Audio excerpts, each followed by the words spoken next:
Good afternoon friends. चलिए यहाँ पर मैं बात करते हैं कि किस तरीके के रिजल्ट आए हैं आईसीआईसीआई बैंक के सेकंड क्वार्टर के।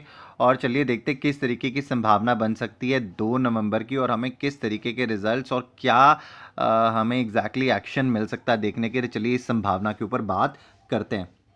तो देखिए मैं आपको डायरेक्टली रिजल्ट्स के ऊपर लेके आना चाहूँगा, आपका टाइम समय ज़्यादा नहीं लूँगा। तो देखिए मैंने जितने भी अभी तक एनालिसिस किए हैं बैंकिंग क्षेत्र के ऊपर, मैंने आपको बहुत क्लियरली बोला है, मैं लास्ट के क्वार्टर्स 2019 का कोई कंपैरिजन नहीं कर रहा, ये हाफ ईयरली कोई कंपैरिजन नहीं करूँगा। इवन 2019 की फिगर जिसको देखा कर आपको ये बताया जा रहा है कि जैसे नेट इंटरेस्ट इनकम मार्जिन बहुत बढ़ गया है, यहाँ पर आपको 10-11% का वो दिख रहा है। प्रॉफिट में आपको कहीं ना कहीं कोई चेंज दिख रहा है।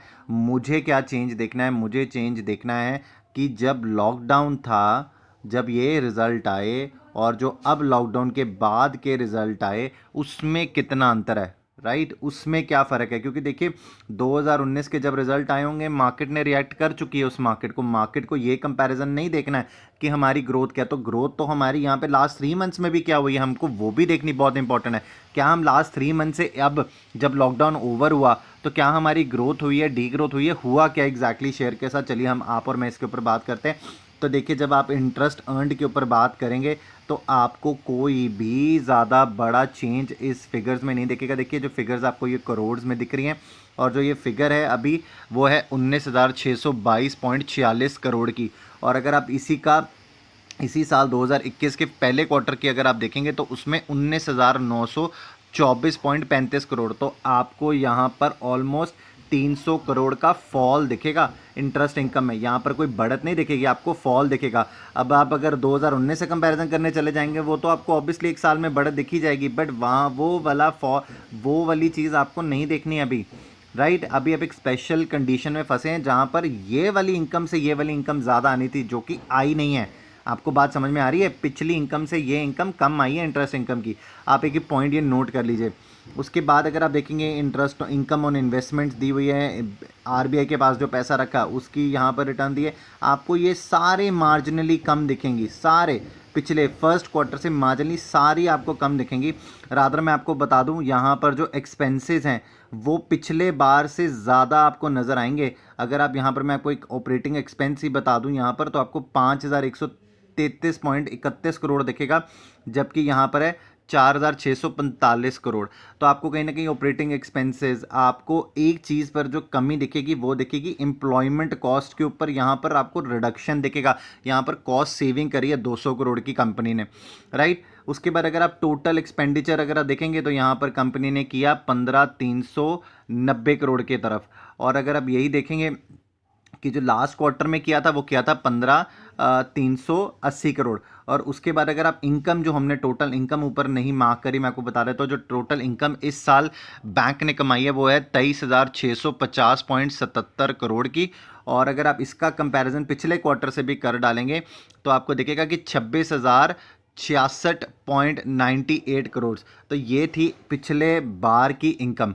अब आपको मैं बता दूं पिछली बार की इनकम में एक पॉइंट ऐड हुआ था जहां पर कंपनी ने अपने कुछ शेयर्स, कुछ हिस्सेदारी बेची थी आईसीआईसीआई लोम्बार्ड में। अब देखिए मैं आपको बता दूं कि इस बार कंपनी ने अपनी कुछ हिस्सेदारी बेची है आईसीआईसी सिक्योरिटीज़ में, तो वो भी इनकम में ऑलरेडी एडेड है। उसका ऑलमोस्ट 300 साढ़े 300 करोड़ रुपया कंपनी को आया, तो वो इसमें ऑलरेडी एडेड है। राइट, तो मैं आपको ये बता रहा हूँ कि अगर आप पिछले साल से अगर पिछले क्वार्टर से कंपैरिजन कर देंगे तो वो तो आपको कहीं पे भी बढ़त नज़र ही नहीं आएगी। आप मेरी बात समझ रहे हैं? आपको बढ़त ही नहीं दिखेगी कहीं पर भी। तो यहाँ पर आपको एक फॉल दिख रहा है, मुझे तो एक फॉल दिख रहा है यहाँ पर इनकम में। यहाँ पर मुझे कोई भी बहुत अच्छे रिजल्ट पिछले क्वार्टर से इस क्वार्टर में तो मुझे आगे दिखने चाहिए थे, मुझे इतना बढ़ता हुआ नहीं दिख रहा, क्योंकि मुझे लास्ट ईयर के साथ कंपैरिजन नहीं करना इसका। उसके बाद अगर आप देखेंगे जो यहाँ पर आपको एक चीज़, अब इनकम के पॉइंट ऑफ व्यू से तो आपको मैं आपको बता दूं कि मैं कोई बुलिश नहीं हूँ इस बार के रिजल्ट देख के। एक चीज़ जो एंटायर बैंकिंग में आपको अलग दिखेगी, जैसे मैंने अभी रिजल्ट इंडसइंड बैंक के भी देखे हैं, तो वहाँ पर प्रोविजनिंग के ऊपर बहुत ज़्यादा ज़रूरत है। देखिए तो लास्ट क्वार्टर में प्रोविजनिंग करी गई थी वो थी 7,593.95 करोड़। इसमें आपने मॉरेटोरियम को भी बीच में लिया और जो भी उनके और इसके अलावा लोन्स के लिए उनको प्रोविजनिंग करनी थी, उन्होंने दोनों प्रोविजनिंग का यहाँ पर टोटल दिया। इस बार की जो प्रोविजनिंग है बैंक की वो मात्र है 2,995.27 करोड़ की। अब आपको इसमें एक पॉइंट मैं अभी जब नोट्स पढ़ूंगा तो मैं आपको पढ़वाऊंगा कि नोट्स में कंपनी ने एक चीज़ मेंशन करी है, वो क्या करी है, राइट। इंपॉर्टेंट पॉइंट याद रखिएगा, मैं आपको बताऊंगा कि यहाँ पर जो ये प्रोविजनिंग करी गई है इसमें अगर कोई फ़र्क है तो वो क्या फ़र्क है, यहाँ पर कंपनी ने नोट्स में मेंशन किया था, हम उसको वहाँ पर पढ़ेंगे। तो इसके चलते क्या हुआ कि जब यहाँ पर इस बार प्रोविजनिंग कम करी गई और प्रोविजनिंग पिछले बार ज़्यादा करी गई थी, आपको नेट प्रॉफिट बढ़ता दिखेगा। अगर इस बार का जो नेट प्रॉफिट है वो है 5,265.52 करोड़ के करीब, और यहाँ पर अगर आप देखेंगे 3,182 करोड़ आ रहा है आपका नेट प्रोविजंस के बाद। देखिए अब टैक्सेस पे करने के बाद जब ये सारा अगर आप टैक्सेस पे कर रहे थे, नेट प्रॉफिट आफ्टर टैक्सेस बनता है 4,251.33 करोड़, और आपका जो पिछली बार का प्रॉफिट बनता था वो बनता था ऑलमोस्ट 26 करोड़। तो आपको यहाँ पर प्रॉफिट में क्या दिख रहा है, plus, due to low provisioning. Now this is a thumbs up, क्योंकि यहाँ पर आपको लो प्रोविजनिंग करनी पड़ रही है, दैट मीन्स बुक्स में आपको चीज़ें ठीक दिख रही हैं। पर क्या एग्जैक्टली ठीक दिख रही है मैं आपको अभी बताता हूँ। अगर आप मेरे साथ, मैं इसको थोड़ा सा छोटा करने वाला हूँ, और छोटा करने के बाद मैं आपको एक बहुत अच्छा पॉइंट और बताता हूँ। मैं आपसे एक रेशो डिस्कस करता हूँ which is capital adequacy ratio. मैं बार बार आपको ये मेंशन करता हूँ, ये वो रेशो है जो ये बताती है कि बैंक अगर लिक्विडेट होने की कगार पर आता तो एक्चुअल में वो कितने परसेंट उसके कितने टाइम उसके बाद पैसा पड़ा। तो देखिए यहाँ पर 18.47% जो है यहाँ पर बैंक की कैपिटल एडुकेसी रेशो है, जबकि आरबीआई की तरफ से ये मैंडेट है कि 10.5% से ऊपर होनी चाहिए। इसके बाद अगर आप देखेंगे जो हमें इंपॉर्टेंट रेशियोज देखनी होती है, ग्रॉस नॉन परफॉर्मिंग एसेट्स कहाँ जा रहे हैं, अगर आप देखेंगे तो मैं आपको बता दूं जो ग्रॉस यहाँ पर आपको नेट परफॉर्मिंग एसेट्स का परसेंटेज दिखेगा वो पिछले क्वार्टर से आपको मात्र 0.29% कम दिखेगा, राइट। इसके ऊपर मैं आपको बताने वाला हूँ क्योंकि मैंने आपको प्रोविजनिंग के ऊपर बोला था, मैं आपको भी नोट्स में बताऊंगा। तो यहाँ पर आप ये फिगर याद रखिएगा 5.46 को, ये पिछले क्वार्टर की थी, राइट। और अगर आप देखेंगे कि इस बार जो ये दिखा रहे हैं वो है 5.17%, बट इसके ऊपर कंपनी ने नोट्स में क्या बोला वो मैं आपको बताऊंगा। अगर आप इसके बाद नेट देखेंगे जो इनके ग्रॉस में से प्रोविजंस करने के बाद जो इनके नेट नॉन परफॉर्मिंग एसेट्स आ जाते हैं वो इस बार 1% दिखा रहे हैं। पिछली बार जो इन्होंने पिछले क्वार्टर में बताए थे वो था 1.23%, राइट। आपको अभी तक ये बात क्लियर होगी कि देखिए लो प्रोविजनिंग के करके जो कि एक प्लस पॉइंट बनता है बैंक के लिए, वहाँ पर बैंक ने आपको क्या बताया कि उनको प्रॉफिट दिख रहा है। पर अगर आप इनकम के पॉइंट ऑफ व्यू से जाएंगे, लास्ट क्वार्टर से भी मैच करेंगे, तो आपको कोई बहुत बड़ी बढ़त बैंक के साथ नहीं दिखने वाली है, राइट। चलिए अब मैं आपको लेके आता हूँ इंपॉर्टेंट नोट्स के ऊपर। तो चलिए हम इन नोट्स के ऊपर इंपॉर्टेंट बात करेंगे।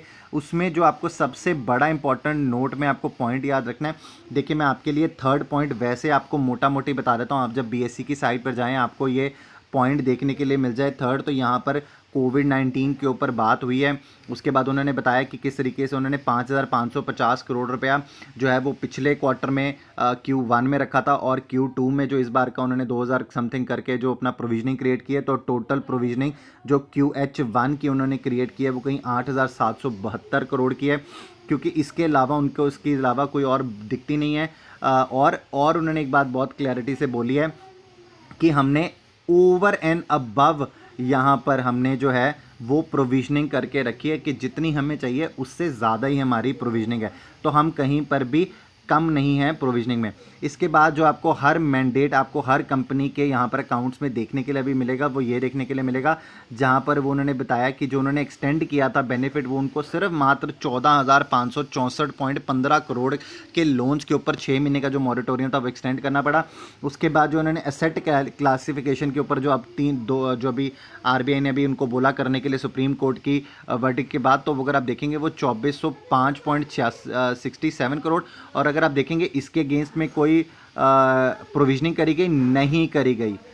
आप देख रहे हैं 24,005 करोड़ के अगेंस्ट, यहाँ पर 2405 करोड़ के अगेंस्ट में यहाँ पर कोई प्रोविजनिंग नहीं करी गई है। तो दैट मीन्स अभी इनको इसका नहीं पता ये एनपीए होंगे या ये एनपीए नहीं होंगे। इसके बाद अगर आप देखेंगे तो कंपनी ने बहुत क्लियरली यहाँ पर ये लास्ट 6 पॉइंट आपको बताता हूँ, जहाँ पर उन्होंने मेंशन किया है कि जो हमने यहाँ पर अगर प्रोविजनिंग्स करी हैं, राइट, हमने जो भी यहाँ पे प्रोविजनिंग करी है उसके बावजूद जो हमारा प्रॉफिट आया वो तो एक अलग बात है, बट अगर हम यहाँ पर जो हमें सुप्रीम कोर्ट ने बोला कि आपने लोगों को एनपीए घोषित नहीं करना है, अगर हम उनको एनपीए घोषित कर देते, अगर इस क्वार्टर में कर देते, तो जो हमारी ग्रॉस एनपीए की फिगर आती वो कहीं ना कहीं आती, मैं आपको बताता हूँ, वो इन्होंने यहाँ पर मेंशन करी है,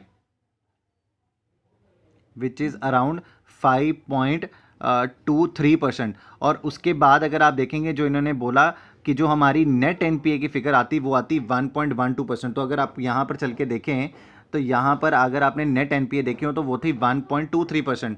और ये कहते हैं कि अगर वो हमें एनपीए घोषित कर दें, जो कि होने की संभावना भी दिखती है, इनको समझ में आ रही है, तो हमारी फिगर आती 1.2%। दैट मीन्स यहाँ पर सिर्फ 0.10% का फ़र्क आता आपको। तो ये भी यहाँ पर कंपनी ने बहुत क्लियरली यहाँ पर मेंशन करके रखा है। आपको ये पॉइंट्स बहुत इंपॉर्टेंट है, क्योंकि देखिए कल जब मार्केट में ये स्टॉक खुलेगा तो वहाँ पर हर इन्वेस्टर काम करेगा, आप मैं छोटा बड़ा सब करेंगे, पर जिसको यहाँ पर इन्फॉर्मेशन और जिसको दिख रहा होगा कि यहाँ पर बैंक अच्छा काम कर रहा है कि नहीं। अब देखिए प्रोविजनिंग कम करी है, इसका मतलब ये तो नहीं है कि बैंक अच्छा काम कर रहा है। वैसे मैं अपनी एक पॉइंट से सोच रहा हूँ कि अगर एंटायर बैंकिंग सिस्टम को देखेंगे और एक बैंक प्रोविजनिंग कम कर रहा है, दैट मीन्स उसकी जो काम करने की क्षमता या लोन बांटने की क्षमता या जिस तरीके से उनको उस टाइम पर काम करना चाहिए था लोन बांटने के टाइम पे, वो उन्होंने बहुत बढ़िया से किया। बट अगर यहाँ पर अगर आप इनकम जनरेशन देखेंगे being in the pandemic situation, तो वो कहीं ना कहीं मुझे अभी भी बढ़ती नहीं दिख रही है, क्योंकि देखिए मार्केट तो यहाँ पर वैल्यूएशन, यहाँ पर रिटर्न उसी के ऊपर देगी जहाँ पर आपको इनकम जनरेशन पे आगे दिखता होगा और यहाँ पर आपको प्रॉफिट बनता दिखता होगा। प्रॉफिट आपका लो बनता है बिकॉज अगर आपको आपका हाई बनता है बिकॉज ऑफ आप पिछले क्वार्टर से जब कंपैरिजन करते हैं कि प्रोविजनिंग कम करी है, तो मुझे नहीं लगता, क्योंकि जहाँ पर जब आप इनकम और एक्सपेंडिचर को मैच कर रहे हैं कहीं ना कहीं वो ऑलमोस्ट बराबर ही आ रहा है। रादर आपने पिछले क्वार्टर से कम ही पैसा कमाया है इस क्वार्टर में, राइट। उसके बाद अगर आप मुझे अब आपको ये बताना हो कि इंपॉर्टेंट लेवल्स क्या हैं, देखिए मेरे लिए मैं इस मैं बहुत ज़्यादा बुलिश राय नहीं दूंगा। मुझे लगता है अगर स्टॉक गलती से ऊपर खुल गया तो शायद टिकेगा नहीं, क्योंकि यहाँ पर आपको प्रॉफिट बुकिंग दिख जाएगी। उसके अलावा अगर फ्लैट खुल गया तो वो तो मुझे उसके अलावा वैसी प्रॉफिट बुकिंग दिखती है, मुझे स्टॉक में तेज़ी नहीं दिखती अभी। मुझे ऐसा लगता है स्टॉक में मुझे तेज़ी नहीं दिखती है। हम अभी ऑप्शन चेन के डेटा में भी देख लेते हैं क्या निकल कर आता है, उससे पहले हम चलते हैं चार्ट्स के ऊपर। तो देखिए हमारे लिए इंपॉर्टेंट लेवल्स क्या है, राइट। इंपॉर्टेंट लेवल्स हैं हमारे लिए, तो जो पहला हमारा रेजिस्टेंस का लेवल बनता है वो तो बनता है हमारा 401 402। उसके बाद जो हमारा रेजिस्टेंस का लेवल यहाँ पर मेजर रेजिस्टेंस का लेवल बनता है वो मेरे लिए बनता है उसके बाद 408 409 और it can go up to 412। कि मेरे लिए इंपॉर्टेंट लेवल्स तो यहाँ पर रेजिस्टेंस के ये बनते हैं, अगर 412 से ऊपर निकल जाता है स्टॉक तो कहीं ना कहीं फिर हम 425 की बात करेंगे। बट अभी इतना ऊपर मुझे लगता नहीं है कि यहाँ पर स्टॉक में अगर आपको कोई तेज़ी दिख सकती है, ऐसा मुझे लगता है। मेरे लिए स्टॉक में बहुत न्यूट्रल सी राय है। आप मार्केट में प्लीज़ प्राइस देखकर काम करिएगा। मुझे कोई इतने बड़े धांसू रिजल्ट्स नहीं लग रहे। आपने यूट्यूब पे चैनल पे बहुत सारी वीडियोस देखी होंगी, बट मेरे लिए लास्ट क्वार्टर के साथ 2019 के साथ कंपैरिजन करके बिल्कुल कोई फ़ायदा नहीं होगा, क्योंकि यहाँ पर मार्केट वैल्यूएशन नहीं देगा, मुझे नहीं लगता, राइट। उसके बाद अगर आप देखेंगे कि मेरे लिए यहाँ पर अब मेजरली सपोर्ट कहाँ पर है, क्योंकि ढूंढना तो हमें ये है कि हमारे पास सपोर्ट कहाँ पर है। तो देखिए सपोर्ट का जोन जहाँ पर हम क्लोज हुए हैं उसके बाद तो पहला सपोर्ट बनता है आपका 378, और 378 से अगर स्टॉक नीचे निकल गया तो बहुत तेज़ी से फिर जो हम आने वाले कुछ दिनों में आपको फिर से 350 के आसपास स्टॉक दिख जाएगा। ये बहुत इंपॉर्टेंट लेवल है 378। अगर इसके नीचे अगर हम टूटते हैं तो कहीं ना कहीं वापस 350 के लेवल तक जा सकते हैं। ऑप्शन चेन पर आता हूँ जल्दी से। तो देखिए ऑप्शन चेन का डेटा क्या कहता है, 400 की स्ट्राइक के ऊपर देखेंगे अगर आप तो 14,91,000 कॉन्ट्रैक्ट्स की आपको कॉल राइटिंग दिखेगी, जो कि ये बता रही है कि कितने ज़्यादा कॉल राइटर्स इसमें अवेलेबल हैं। उसके बाद अगर आप देखेंगे तो 36,45,000 कॉन्ट्रैक्ट्स की आपको यहाँ पर टोपन कॉल यहाँ पर राइटिंग दिखेगी ऑप्शंस में। उसके बाद अगर आप मेरे साथ पुट साइड पर आएंगे तो आपको 6,07,000 कॉन्ट्रैक्ट्स की पुट राइटिंग दिखेगी और 21,53,000 कॉन्ट्रैक्ट्स है। तो मेरे लिए ये एक रेजिस्टेंस का जोन 401 402 जो मैंने आपसे बात करी, आप 410 पर देखिए 3,62,000 कॉन्ट्रैक्ट्स की आपको 5,62,000 कॉन्ट्रैक्ट्स की आपको कॉल राइटिंग दिख रही है। 16,44,000 कॉन्ट्रैक्ट्स है जो ओपन है। 420 की स्ट्राइक देखिए, 8 लाख कॉन्ट्रैक्ट्स की आपको कॉल राइटिंग दिख रही है। 24,44,000 कॉन्ट्रैक्ट्स है जो ओपन है। तो ये एक काफ़ी बड़ी कॉल राइटिंग आपको दिख रही है जो कि बीते दिन फ्राइडे को यहाँ पर नवंबर सीरीज़ में आईसीआईसीआई बैंक की ऑप्शन चेन में हुई। हमारे लिए सपोर्ट मेजरली कहाँ सपोर्ट बनता है, तो आप देखिए मैं आपसे बात कर रहा था 378, तो मैं आना चाहूँगा 370 की स्ट्राइक के ऊपर। 1,55,000 कॉन्ट्रैक्ट्स की कॉल राइटिंग पुट राइटिंग दिखेगी। 6,66,875 कॉन्ट्रैक्ट्स है जो यहाँ पर ओपन खड़े। मेरे लिए अगर कोई मेजर सपोर्ट का जोन बनता है तो वो 370 और 380 के बीच में बनता है फॉर मंडे। 380 की स्ट्राइक देखिए, 1,70,500 कॉन्ट्रैक्ट्स है जो यहाँ पर राइट हुए पुट में एंड 7,83,000 कॉन्ट्रैक्ट्स है जो यहाँ पर ओपन खड़े। तो कहीं ना कहीं यहाँ आकर स्टॉक जो है वो सपोर्ट का जोन ज़रूर ढूंढने की कोशिश कर सकता है, बट अगर यहाँ पर नहीं और इसके नीचे की क्लोजिंग देते हैं तो वापस से 350 के लेवल हम शायद इस स्टॉक में देख पाएँ। रेस्ट देखिए, मैं आपको लास्ट में एक चीज़ बोलना चाहूँगा, rest market decides, I don't decide. तो यहाँ पर जितनी नॉलेज मैं आपको दे सकता था और आपको बैलेंस शीट के थ्रू समझा सकता था वो मैंने आपको दे दी, राइट। आई होप आपको वीडियो पसंद आई होगी। वीडियो पसंद आई तो प्लीज़ लाइक का बटन दबाना ना भूलिएगा। अगर चैनल सब्सक्राइब नहीं करता तो चैनल सब्सक्राइब कर लीजिएगा ताकि मैं जितनी और वीडियोस डालूँ सबसे पहले आपको मिले और आप उनसे फ़ायदा उठा सके। Thank you so very much.